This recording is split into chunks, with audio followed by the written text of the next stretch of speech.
So, like, your hand's on the button, right? Sadly, it is. Hi, I'm Weston. I love talking about the Astros. I'm here to talk about Game 35. Astros lose 6-4. And they're below 500 again. Drop the first game in Anaheim. Oh my god! Yesterday, I talked about how it was a game that there was nothing inherently wrong with the loss. This is a similar category. It's a similar category for this. It's your rookie pitcher who is going through growing pains. Hunter Brown didn't look great. He wasn't a total dumpster fire. 4 runs is not good. But it wasn't this 8-run, 2 innings of work disaster. It was a bad start. Not historically bad or anything, just bad start. That happens. The offense, right? The offense, they go down 1-0, get 3 runs on 2 outs, Super Nito Spaghetto. Angels tie it. Hensley gives them the lead again with a home run, the 8,000th in Astros history. Have they hit a milestone for a franchise in the past 4 years that hasn't been tainted? Like, I'm pretty sure the record-setting home run in Minute Maid was in a loss. This one was in a loss. Verlander's 3,000th strikeout reached base and ended up becoming a run. Has there been any milestone for this team that doesn't come with a tainted memory outside of a World Series title, which I understand makes me sound kind of whiny when I say that out loud. But my point being, gives them a lead. Angels tie it. Astros, it's a tie game. It's a tie game. Go to the 8th inning. You hand it to your new big money reliever that you re-sign. I gotta eat my words. I was cool with the Montero contract.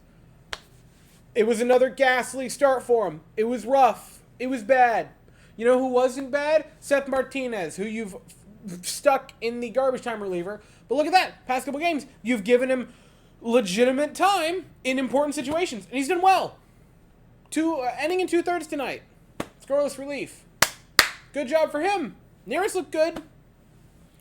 The offense, again, 4 runs isn't terrible. That's yeah, it's going to win you like half the games. It's a coin flip when you score 4. It's a coin flip. Top of the lineup did good. DeBon had a hit. Breggy had 2. Jordan had 2.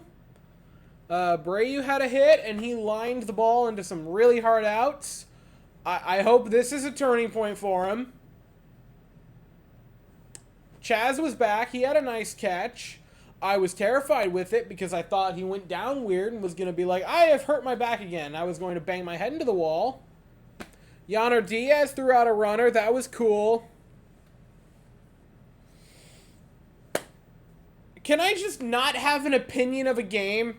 Like, is that a thing? I watched it, right? And I know the majority of you guys also watch the games and want my opinion. And I know there are some people that watch this who maybe don't have time to watch every single game, which is very understandable. I totally get that. And so they'll watch this to kind of get clued in on the game. The Astros have had this problem for the past this season. They've had a problem, right? Where they're not terrible. They're not this dumpster fire or anything. But consistently, through quite a few of the games, they play, and this is not the first time I've had to say it, they're the second best team on the field. There's been moments where for different pitchers, or for different players, or for different this, that, or the other. But for the team itself, they're not bad. They're not bad. They're not getting blown out in these games, right? They haven't been blown out in a while. These games aren't ending 7-0. They're not the A's or anything like that. They're just the second best team on the field quite often. Which might be worse than getting blown out. Because when you get blown out, you can kind of see the writing on the wall as it happens of like, oh, this isn't going to be a fun night. But then the games like this, where you're just slightly worse than the other team through that game, are infuriating. Because it was winnable. It was winnable. It was a winnable game. Another one. It was another winnable game. And they didn't. And I make the joke in the start of the video that your hands got to be on the panic button.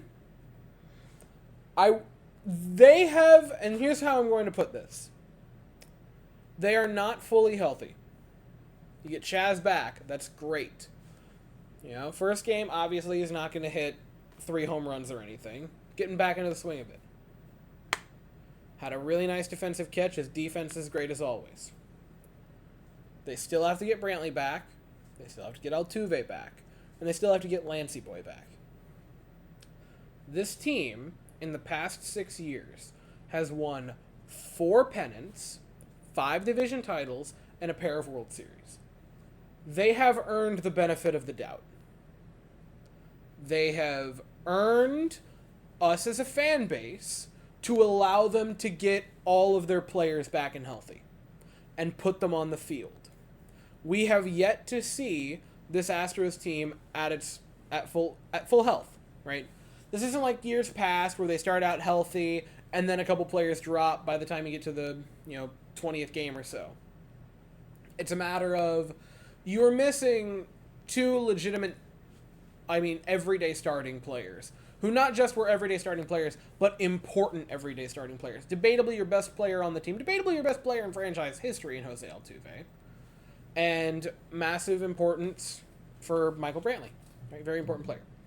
They've earned the benefit of the doubt, and they've earned us to allow them to get fully healthy and be that way for a couple of games, couple of weeks, before we make harsh, cold judgments on them. That being said, you can now see the light of the players getting healthy, of that team getting back into the swing of it. Brantley's in the dugout. He's probably going to be activated tomorrow or Wednesday. Chaz is back. Altuve should be back soon. It really looks like the end of the month. He was seeing live pitching, live pitching, I believe, in AAA. He's close. He's really, really close. And I do not envy Dana Brown for having the choice of, do you rush Altuve back to the major league club or do you let him rehab properly? That's not going to be fun for him. And I think it really has to do with how the team does until he gets to that point. I think if they're below 500 by the time Altuve begins his rehab assignment, he gets like 2 games and then is back up with the bigs. I assume that's how it would go. If I were in his shoes trying to get this team to not be playing so anemic,